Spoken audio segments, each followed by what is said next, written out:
கள்ளக்குறிச்சி கருணாபுரம் பகுதிக்கு சென்ற அதிமுக பொதுச் செயலாளர் இறந்தவர்களின் உடல்களுக்கு அஞ்சலி செலுத்தி வருகிறார்.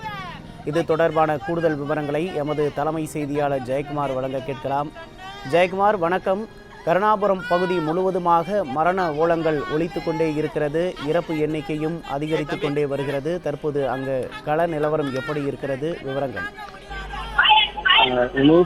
நாம் இருக்கக்கூடிய இந்த கருணாபுரம் பகுதியில் ஒட்டுமொத்தமாக ஒவ்வொரு வீட்டின் முன்பாகவும் வைக்கப்பட்டுள்ள சடங்குகளுக்கு முன்பாக பெண்கள் அழுது கொண்டே இருக்கிறார்கள்.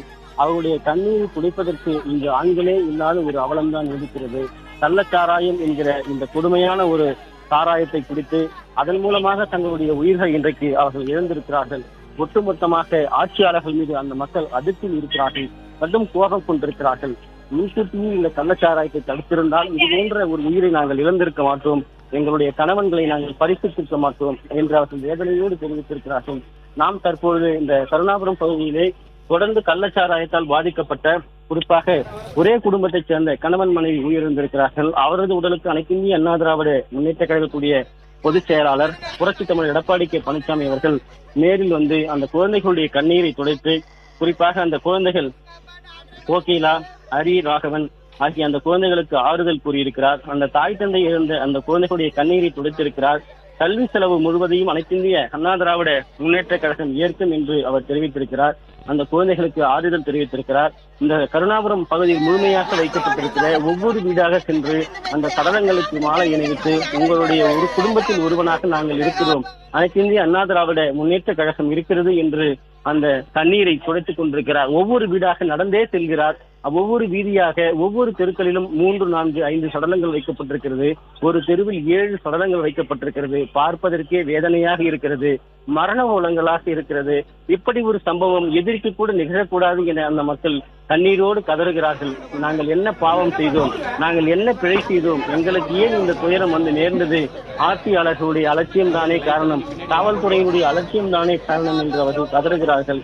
இன்றைக்கு நாங்கள் நிர்கதியாய் நிற்பதற்கு யார் காரணம், நீங்கள் சொல்லுங்கள் என்று அங்கு செல்லக்கூடிய ஊடகவியலாளர்களை, பத்திரிகையாளர்கள் நோக்கி அவர்கள் கேள்வி கேட்கிறார்கள். என்ன சொல்வது, யாருடைய கண்ணீரை துடைப்பதென்றே தெரியவில்லை. ஒரு குடும்பத்தில் ஒருவர் இறந்தால் பரவாயில்லை, ஒரு குடும்பத்தில் 2 பேரை பறிகொடுத்த குழந்தைகள், அந்த குழந்தைகளுடைய எதிர்காலம் என்ன ஆகும்? அந்த குழந்தைகளுடைய கல்வியை யார், அவர்கள் கல்வி செலவை யார் செய்வது? அனைத்திந்திய அண்ணா திராவிட முன்னேற்ற கழகத்துடைய பொதுச் செயலாளர் அந்த 2 குழந்தைகள் கோகிலா, ஹரிராகவன் 2 குழந்தைகளுடைய கல்வி செலவை நாங்கள் ஏற்றுக்கொள்கிறோம் என்று அவர் தெரிவித்திருக்கிறார். தொடர்ச்சியாக அங்கு இருக்கக்கூடிய அனைத்து சடலங்களுக்கும் நேரடியாக சென்றிருக்கிறார். குறிப்பாக சுரேஷ், வடிவுக்கரசி என்கிற அந்த 2 தம்பதியரும் ஒரே குடும்பத்தில் கணவன் மனைவி 2 பேரும் அவர்கள் இறந்திருக்கிறார்கள். அந்த மூத்த பெண் கோகிலா, ஹரி, ராகவன் அந்த 3 குழந்தைகளுக்கும் அவர் தற்போது ஆறுதல் தெரிவித்திருக்கிறார். அந்த 3 குழந்தைகளுடைய கல்வி செலவையும் நாங்கள் ஏற்றுக்கொள்கிறோம், நீங்கள் கவலைப்படாதீர்கள் என்ற அந்த கண்ணீரை, துயரத்தை கொடுத்திருக்கிறார். ஒவ்வொரு வீடாக சென்று அடுக்கி வைக்கப்பட்டிருக்கிற சடலங்களுக்கு மாலை அணிவித்து அஞ்சலி செலுத்தி கண்ணீரால் அவருடைய கண்ணீரை துடைத்துக் கொண்டிருக்கிறார். ஆனால் ஆட்சியாளர்கள் இதுவரை அங்கே யாரும் வரவில்லை, அவருடைய துயரை துடைப்பதற்கு யாருமே இங்கு திரும்பவில்லை என்று அந்த மக்கள் வேதனையோடு தெரிவிக்கிறார்கள். கருணாபுரம் என்கிற அந்த கிராமத்தினுடைய கருப்பு நாளாக இன்றைக்கு அந்த மக்கள் பார்க்கிறார்கள்.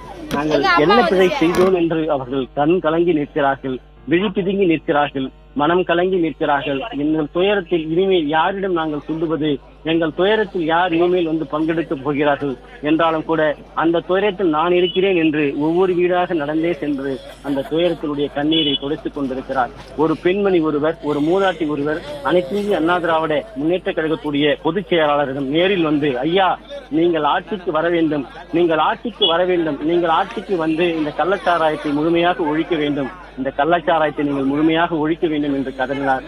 கண்டிப்பாக நான் அதை செய்கிறேன் என்று அதிமுகவுடைய பொதுச் செயலாளர் புரட்சி தமிழர் எடப்பாடி கே பழனிசாமி அவர்கள் அந்த வயதான மூதாட்டியிடம் அவருக்கு ஆறுதல் கூறி உறுதி தெரிவித்திருக்கிறார். குறிப்பாக தனது கணவனை இழந்த, தனது மகனை இழந்த இது போன்ற ஒரு வயதான நிலையில் இருக்கக்கூடிய அந்த பெண்மணிக்கு ஆறுதல் தெரிவித்தது குறிப்பிடத்தக்கது. அந்த பெண்மணி ஓடோடி வந்து அவர் கைகளை கூப்பி, ஐயா, கள்ளச்சாராயத்தை ஒழித்து கட்டுங்கள் என்று வேதனையோடு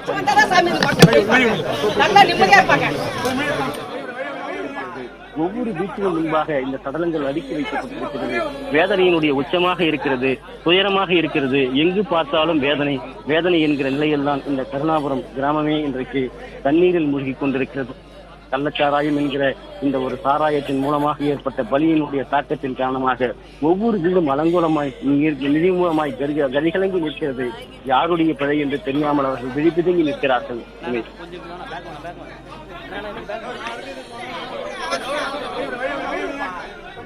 ஜெயக்குமார், தற்போது வரை ஆளும் கட்சியை சேர்ந்த யாருமே களத்திற்கு வரவில்லையா? இது தொடர்பான விவரங்கள். நான் ஏற்கனவே குறிப்பிட்டது போல ஆளும் கட்சி என்பது ஒன்று இருந்திருந்தால், ஆளும் கட்சி என்ற ஒன்று சரியான முறையில் நடவடிக்கைகளை மேற்கொண்டிருந்தால் இன்றைக்கு இந்த கிராமத்தில் இப்படிப்பட்ட ஒரு அவலம் நிகழ்ந்திருக்காது. ஒரு கிராமத்தில் 39 பேர் இதுவரை இறந்திருக்கிறார்கள். 200க்கும் மேற்பட்டவர்கள் சிகிச்சையில் இருக்கிறார்கள். சிகிச்சையில் இருப்பவர்கள் எப்படி வீடு திரும்புவார்கள், எப்போது வீடு திரும்புவார்கள், அவர்களிடம் நாம் எப்படி அவர்களிடம் மன்றாடுவது என்கிற பல்வேறு நிலையில்தான் அவர்களுடைய வேதனை இருக்கிறது, அவருடைய கண்ணீர் இருக்கிறது. ஆளும் கட்சியை சேர்ந்த முதலமைச்சரோ அல்லது வாரிசு அமைச்சர் என்று பல இடங்களுக்கு சென்று மார்த்தட்டி சொல்பவர்களோ இவ்வளவு நடந்தும் கூட 2 நாட்களாக யாரும் எட்டி பார்க்கவில்லை. பேருக்காக வந்த ஒரு பொதுப்பணித்துறை அமைச்சர், பேர் சொல்லுவதற்காக வந்த ஒரு சுகாதாரத்துறை அமைச்சர், சுகாதாரத்துறை அமைச்சர் கீழே இருக்கக்கூடிய மருத்துவமனை மிக அவ்வளவு மோசமாக இருக்கிறது. நாம் உள்ளே சென்று பார்க்கிற பொழுது அந்த மருத்துவமனையில், அதாவது இந்த கள்ளச்சாராயத்தினால் பாதிக்கப்பட்டவர்களுக்கு தேவையான மருந்துகள் இல்லாமல் அவர்கள் கதிகலங்கி நிற்கிறார்கள். அவர்கள் வேதனையோடு துயரத்தோடு இருக்கிறார்கள். மருந்து இல்லாமல் எப்படி சிகிச்சை அளிக்க முடியும்? நாம் உள்ளே பொதுச் செயலாளர் உள்ளே சென்று பார்த்து கொண்டு இருந்து வெளியே வருகிற போது அங்கு 2 பேர் உயிருக்கு ஊசலாடி கொண்டிருந்ததை நாம் கண்முன்னால் பார்க்க முடிந்தது. அவர்களுடைய பல்ஸ் என்று சொல்லப்படுகின்ற அவருடைய இதய துடிப்பு அடங்கிக் கொண்டே இருந்தது. அவருடைய கைகால் அசைவு முற்றிலுமாக நிறுத்திக் கொண்டே இருந்தது. மூளை செயல்படவில்லை என்று செவிலியர்கள் சொல்லுகிறார்கள். கைகால்கள் இயங்கவில்லை என்று அவர்கள் வேதனையோடு சொல்கிறார்கள். இவ்வளவு நடந்த பிறகும் யார் இவர்களுடைய துயரத்தை துடைக்கப் போகிறார்கள்? இனிமேல் இவர்கள் வந்து துயரத்தை துடைத்து என்ன நடக்கப் போகிறது? ஏன் இந்த ஆட்சியாளர்கள் இனிமேல் இதற்காக இருக்க வேண்டும் என்ற பேராதங்கத்தோடு, அவர் பெரும் கோபத்தோடு அந்த ஆட்சியாளர்கள் மீது, குறிப்பாக இந்த மாவட்ட நிர்வாகத்தின் மீது கவனக்குறைவோடு அலட்சியத்தோடு பணத்திற்காக இப்படிப்பட்ட வேலைகளை செய்துவிட்டார்களே என்று அவர்கள் கதறுகிறார்கள். உமேஷ், ஜெயக்குமார், பல உயிர்களை கள்ளச்சாராயத்திற்கு காவு கொடுத்து சோகத்தில் மூழ்கி இருக்கக்கூடிய கருணாபுரம் மக்களின் மனநிலை தற்போது என்னவாக இருக்கிறது? அவர்கள் அங்கு வந்த அதிமுக பொதுச் செயலாளரிடம் என்னென்ன கோரிக்கைகளை முறையிட்டனர்? இது தொடர்பான விவரங்கள். நான் ஏற்கனவே குறிப்பிட்டது போல வயதான மூதாட்டி ஒருவர் அனைத்து இந்திய அண்ணா திராவிட முன்னேற்ற கழகத்துடைய பொதுச் செயலாளரும் சட்டமன்ற எதிர்க்கட்சி தலைவரும் முன்னாள் முதலமைச்சருமான புரட்சி தமிழர் எடப்பாடி கே பழனிசாமி அவர்களை சந்தித்து, இந்த கள்ளச்சாராயத்தை நீங்கள் ஒழிக்க வேண்டும், நீங்கள் ஆட்சிக்கு வருகிற பொழுது கள்ளச்சாராயம் இல்லாத ஒரு கிராமமாக எங்கள் கிராமத்தை மாற்ற வேண்டும், கள்ளச்சாராயம் இல்லாத ஒரு மாவட்டமாக இந்த கள்ளக்குறிச்சியை மாற்ற வேண்டும் என்று கதறி எழுதார்கள். கதறி எழுத அந்த மூதாட்டிக்கு ஆறுதல் தெரிவித்து, கண்டிப்பாக கள்ளச்சாராயம் நாங்கள் வருகிற போது ஒழிக்கப்படும், அதற்காக நாங்கள் குரல் கொடுப்போம், சட்டமன்றத்திலும் நாங்கள் குரல் எழுப்புவோம். ஆட்சியாளர்கள் கள்ளச்சாராயம் இருப்பது தெரியாது என்கிற ஒரு பொய்யை சொல்லுகிறார்கள். ஆனால் அது குறித்து சட்டமன்றத்திலே சிறப்பு கவன ஈர்ப்பு தீர்மானம் குறித்த ஒரு அறிவிப்பினை வெளியிட்ட பிறகும் கூட இது குறித்து எந்தவித நடவடிக்கையும் எடுக்கவில்லை என்று அவர்கள் வேதனையோடு பதிவு செய்ததையும் பார்க்க முடிகிறது. பகுதியில் தற்போது ஒவ்வொரு வீதிக்கும் 5 பேர், 6 பேர், 7 பேர் உயிரிழந்திருப்பதாக சொல்லப்படுகிறது. தற்போது அங்கு நிலவரம் எப்படி இருக்கிறது? மீண்டும் ஒரு முறை பதிவு பண்ணலாம். கருணாபுரம் கிராமம் என்பது இன்றைக்கு ஒரு கருப்பு நாளாக, நாங்கள் என்ன பிழை செய்தோம் என்று ஏங்கி தவிக்கக்கூடிய அந்த மக்களுடைய கண்ணீரைத்தான் நம்மால் பார்க்க முடிகிறது.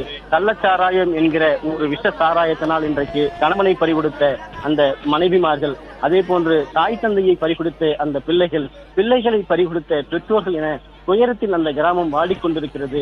நாங்கள் என்ன பிழை செய்தோம் என்று அந்த பெண்கள் கலங்கி நிற்கிறார்கள். அவர்கள் தண்ணீரை துடைப்பதற்கு கூட அந்த ஒவ்வொரு வீட்டிலும் கணவர்கள் இல்லை. ஆனால் அந்த வீட்டின் முன்பாக சடலங்கள் அடுக்கி வைக்கப்பட்டிருக்கிறது. அந்த கிராமமே இன்றைக்கு மரண ஓலத்தில் அழுது கொண்டிருக்கிறது. இப்படி ஒரு நாள் இந்த கிராமத்திற்கு வரும் என்று கனவில் கூட அந்த மக்கள் சிந்தித்திருக்க மாட்டார்கள். அப்படிப்பட்ட ஒரு சோகம் இந்த கிராமத்தை இன்றைக்கு சூழ்ந்திருக்கிறது. இந்த கிராமமே இன்றைக்கு ஒட்டுமொத்தமாக சடலங்களுடைய ஒரு ஓலமாக இருக்கிறது. ஒவ்வொரு வீட்டின் முன்பாகவும் அடுக்கி வைக்கப்பட்டிருக்கிற, பந்தல் போட்டு வைக்கப்பட்டிருக்கிற மாலைகளோடு அந்த சடலங்கள் வைப்பதை பார்த்தால் கல்லெஞ்சியும் கரைய வைக்கக்கூடிய காட்சியாக இருக்கிறது. துயரத்தினுடைய உச்சமாக அந்த கிராமம் இன்றைக்கு இருள் சூழ்ந்திருக்கிறது. வரலாற்றில் இன்றைக்கு ஜூன் 18, 19 கருப்பு தினமாக அந்த மக்கள் பார்க்கிறார்கள். ஒட்டுமொத்தமாக கருணாபுரம் அந்த கிராமமே கலங்கி போயிருக்கிறது.